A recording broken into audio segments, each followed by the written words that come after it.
Javier Solís se levantó de la silla antes incluso de que el técnico alcanzara el control de volumen. El movimiento fue tan brusco que el banco metálico cayó hacia atrás, golpeando el suelo del estudio con un estruendo que dejó al ingeniero paralizado, con la mano suspendida en el aire. La vibración se propagó por el cristal de la cabina como una onda de choque, y el pequeño grupo de productores, coristas y músicos se quedó paralizado, con los ojos fijos en él, como si estuvieran presenciando el momento exacto en que una leyenda se desintegraba. El promotor brasileño, impecablemente vestido, cruzó los brazos y repitió la frase que lo había desencadenado todo. «Tú no eres mi padre».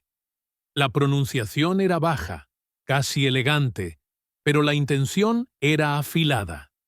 No estaba en ningún guión, no formaba parte de ningún acuerdo previo, ni respondía a ninguna provocación. Era un dardo dirigido con precisión al centro del pecho del cantante. Javier no respondió al principio. Solo respiró, y ese gesto, solo un lento movimiento de hombros, una profunda contención en el diafragma, hizo que todos se miraran con inquietud. Tenía fama de ser disciplinado, respetuoso e incluso tímido fuera del escenario. Cuando se enfadaba, lo hacía internamente, como si cada impulso se convirtiera en una nota musical. Por eso, el hecho de que se levantara tan bruscamente provocó un estremecimiento colectivo. El brasileño dio un paso adelante, como para asegurarse de que Javier había oído bien. «He dicho que tú no eres mi padre», repitió, esta vez con tono burlón. La frase flotó en el aire como un desafío. Había en ella algo más que arrogancia, una insinuación, un mensaje codificado que no todos entendían, pero que parecía una mala noticia. La mente de Javier no viajó muy lejos, solo retrocedió una imagen. Su infancia en los barrios humildes de la ciudad, la figura de su madre haciendo milagros para alimentarlo, el eco de nombres prohibidos, ausentes, nunca pronunciados delante de él.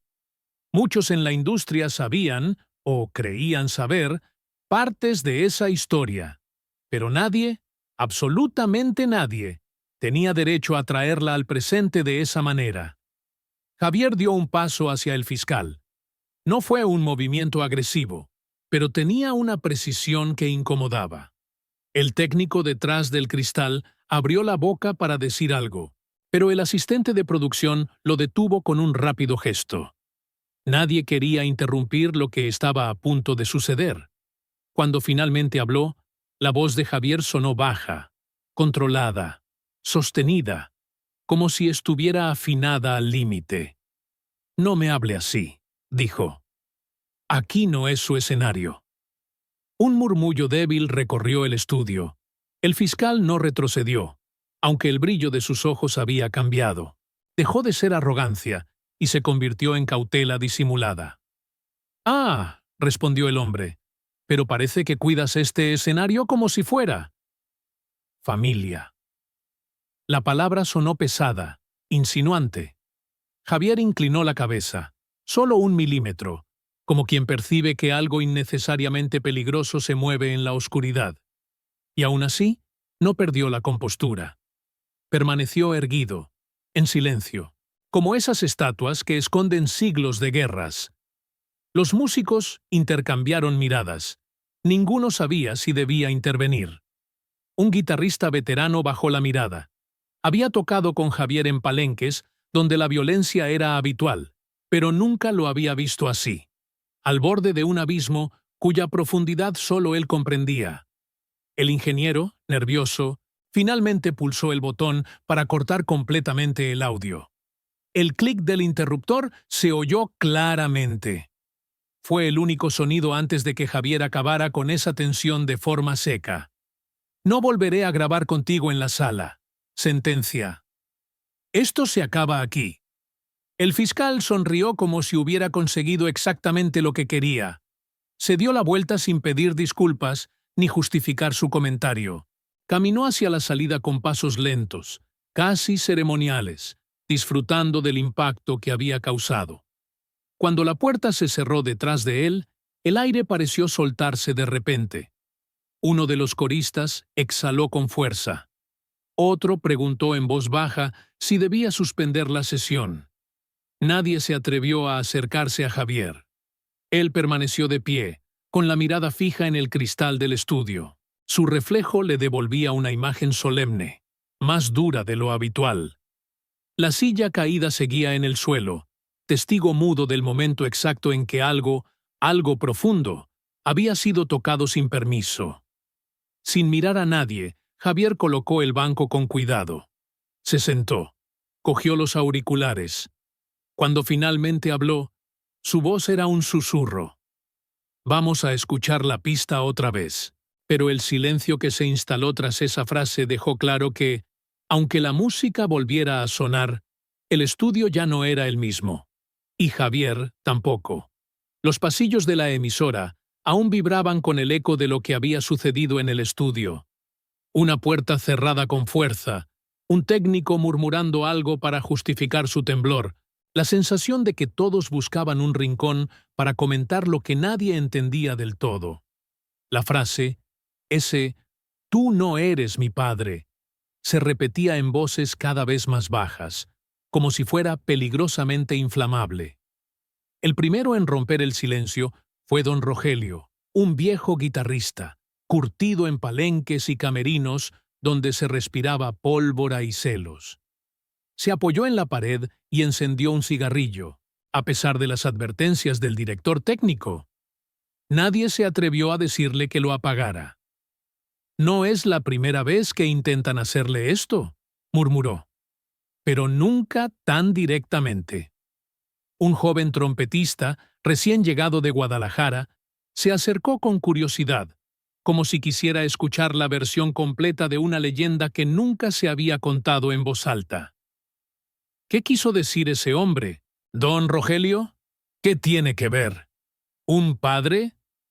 El anciano soltó una risa amarga, sin humor. «Muchacho, si algo persiguió a Javier, no fue un hombre, sino un fantasma».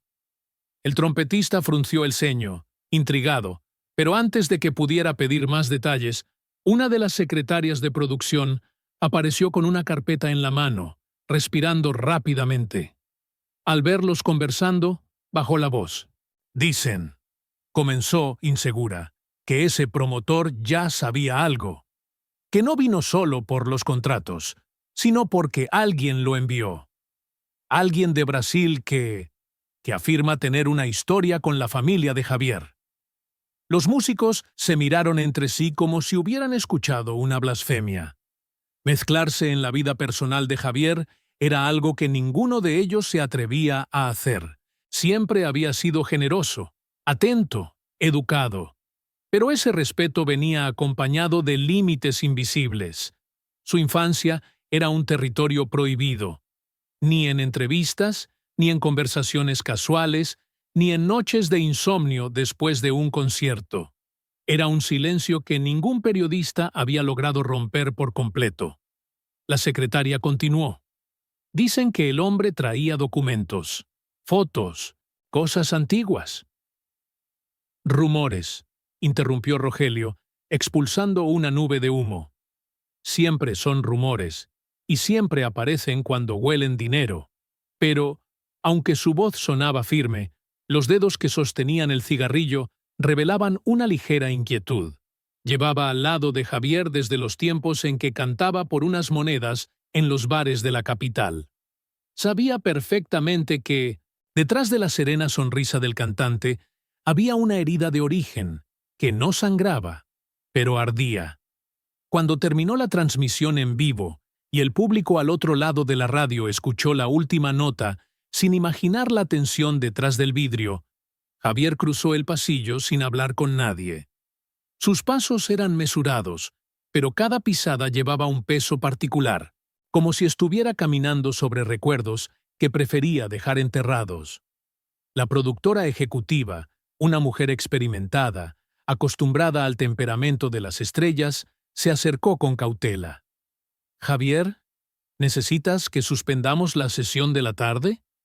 Él negó con la cabeza. «La música no tiene la culpa», respondió. Pero la mirada que acompañó esa frase estaba lejos de su cordialidad habitual. Era una mirada introspectiva, cargada de sombras que no pertenecían al estudio, sino al pasado. A unas cuantas cuadras de la emisora, en un bar donde los camareros sabían más sobre la industria musical que ciertos periodistas, la noticia corrió más rápido que el tequila. Un grupo de mariachis comentaba la escena con morboso entusiasmo. «He oído que el brasileño llevaba años buscándolo», dijo uno, «que tiene pruebas de algo grande». «Bah», replicó otro, «lo que tienen es hambre». Cuando un cantante alcanza el nivel de Solís, siempre aparecen personas que reclaman parentesco. «Pero este tipo parecía muy seguro», insistió uno de ellos. «Dijo que había venido para cerrar un ciclo». «¿Qué diablos significa eso?». Nadie supo responder. Pero el silencio que siguió decía más que cualquier rumor. Mientras tanto, Javier llegó a una pequeña sala reservada para los artistas dentro de la emisora. Cerró la puerta suavemente. No quería que vibrara. No quería que nadie interpretara ningún ruido como señal de una explosión. Se apoyó en la mesa y bajó la cabeza, dejando que los músculos de su cuello se relajaran por primera vez desde el enfrentamiento. Recordó vagamente la voz de su madre, siempre cariñosa, siempre cuidadosa al evitar ciertas preguntas. También recordó la primera vez que alguien insinuó que tenía un parecido con un extranjero que había pasado por México décadas atrás. Rumores sin fundamento, historias imposibles de verificar. Pero lo que más le perturbaba no era la frase del fiscal, era la forma en que la había dicho, como alguien que abre una puerta que estaba destinada a permanecer cerrada. «¿Quién te dijo eso?», susurró Javier, como si el aire pudiera responder. Había algo muy preciso en la actitud del hombre. Demasiada confianza. Demasiado cálculo. No era un comentario improvisado. Era una jugada. Una maniobra. Y en esa industria, donde el brillo atraía intereses voraces, sabía muy bien que las jugadas nunca eran inocentes. Se enderezó. Respiró hondo. Miró sus manos, las manos que sostenían micrófonos, que ofrecían serenatas a todo un país, que habían construido una vida basada en la disciplina y el silencio. Y sintió un viejo miedo latente, uno que rara vez permitía salir. El miedo a que un solo rumor pudiera manchar todo lo que había conquistado. Se oyó un suave golpe en la puerta. «¿Javier?», preguntó la productora. «¿Puedo pasar?». «Adelante», respondió él. Ella entró con cautela. Lo observó durante unos segundos, evaluando su estado. «Tenemos que hablar sobre el incidente», dijo en voz baja. «Los músicos están nerviosos. Los rumores ya están circulando». Javier asintió. No por resignación, sino por claridad. Sabía que, cuando la industria olía un secreto, no descansaba hasta devorarlo. «Déjalos circular», respondió finalmente. «Los rumores siempre encuentran su propio camino». Pero la productora percibió algo más en su tono, una mezcla de paciencia y alerta. Como si él supiera que no había sido un accidente, que esa frase, tan específica, tan calculada, era solo el primer disparo. Cuando ella se marchó, Javier se quedó solo de nuevo. Cerró los ojos y, en su silencio, el rumor del origen, ese rumor que había evitado escuchar durante toda su vida, comenzó a resonar con una claridad inquietante. Aún no sabía lo que quería aquel hombre, pero intuía que no sería el último en intentarlo.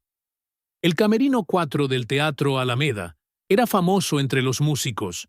Era pequeño, mal ventilado y su espejo estaba manchado por décadas de maquillaje barato y lágrimas invisibles.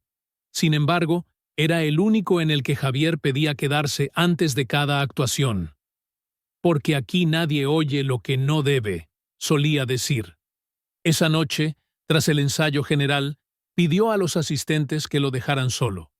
Pero, al abrir la puerta, se encontró inesperadamente con el promotor brasileño apoyado contra la pared, como si ese lugar siempre hubiera sido suyo.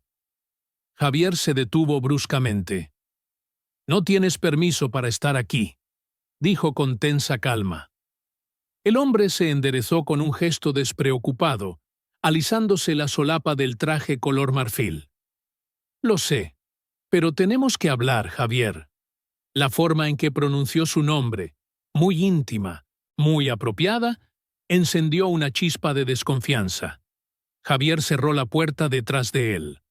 Lo hizo lentamente, no porque dudara, sino porque intuía que cualquier movimiento brusco sería interpretado como debilidad o provocación.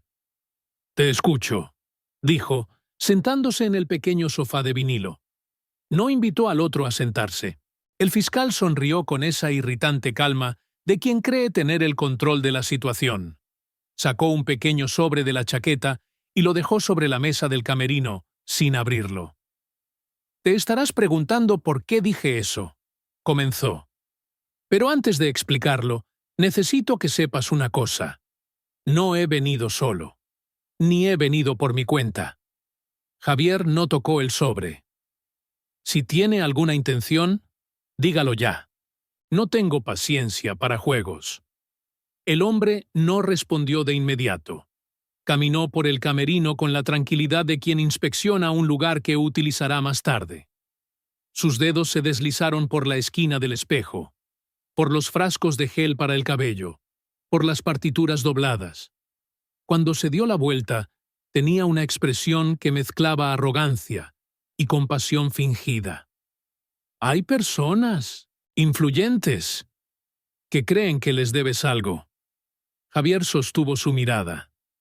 «No le debo nada a nadie que no haya estado conmigo desde antes de mi primera actuación». El brasileño inclinó la cabeza, divertido. «¿De verdad? ¿Ni siquiera a quien te dio sangre?» La frase cayó pesada, venenosa, como una cuerda lanzada para atarlo a un pasado que él no había elegido. Javier apretó los puños, pero su voz se mantuvo firme. «No juegues con eso. No tienes ni idea de lo que estás hablando». El hombre suspiró teatralmente. «Claro que sí. Sé más de lo que imaginas. Tu madre, la vida que tuvieron, los hombres que pasaron por ella». No terminó la frase. No era necesario. La insinuación era suficiente para atravesar cualquier defensa.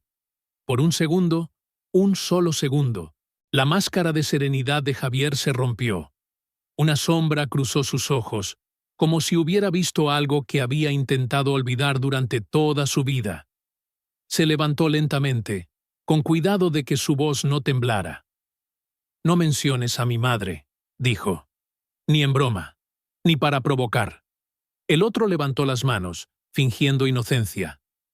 Está bien, pero tienes que entender que la historia que te contaron quizá no sea completa».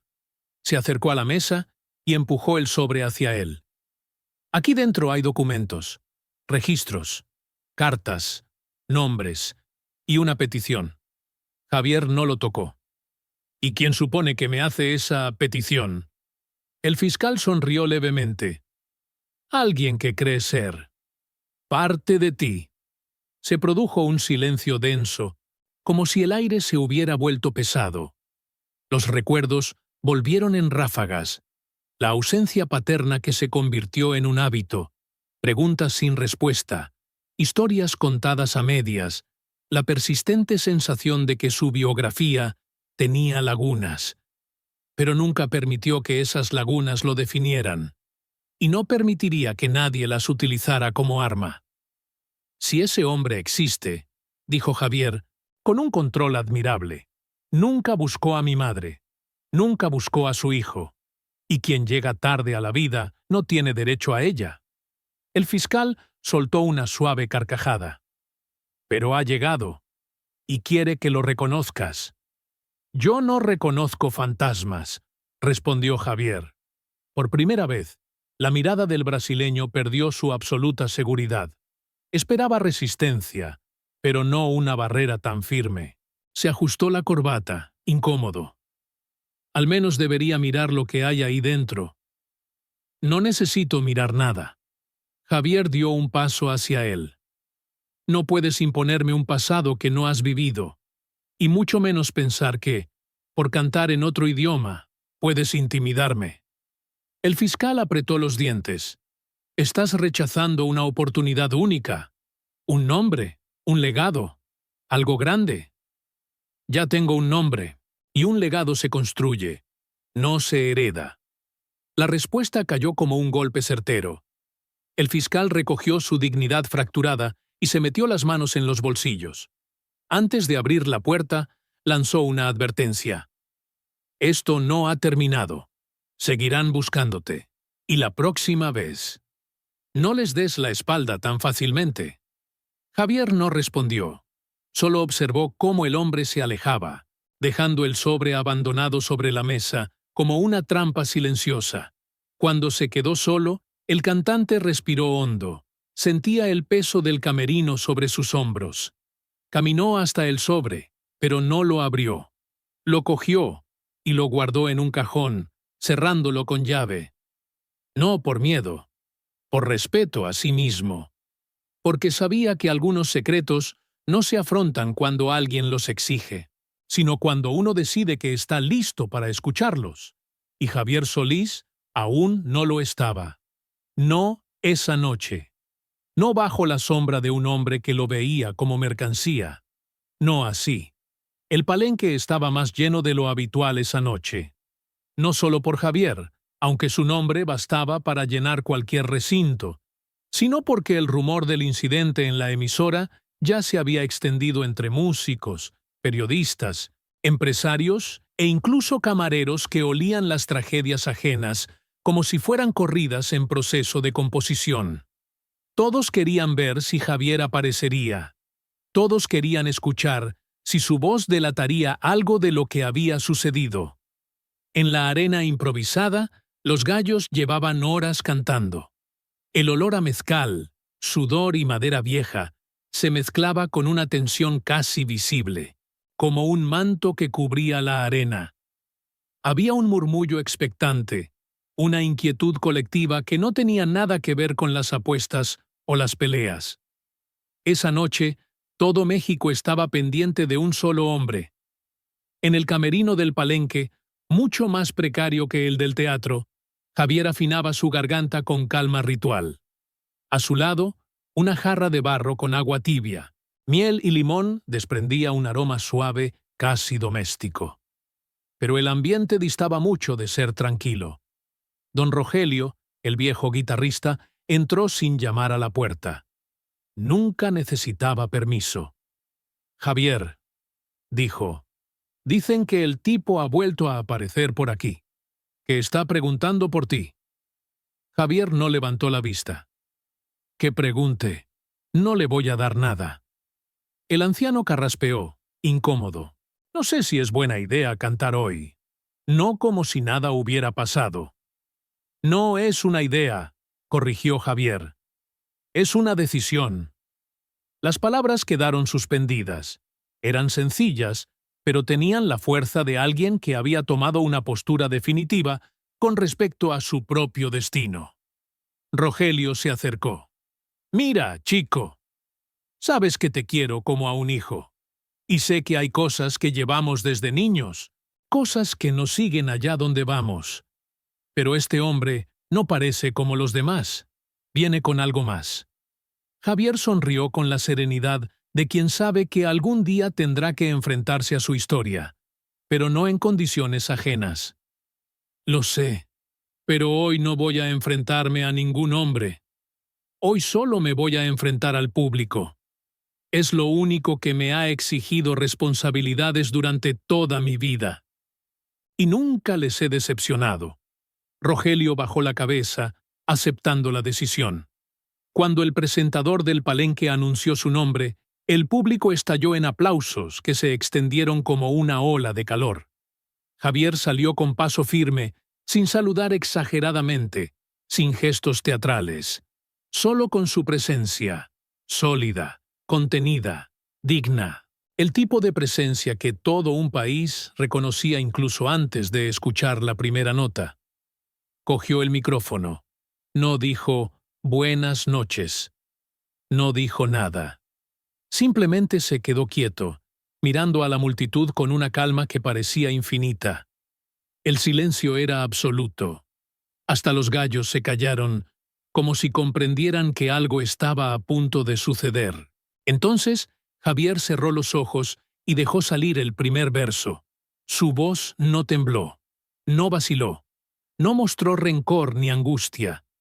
Era una voz limpia, profunda, cargada de una melancolía que no pedía compasión.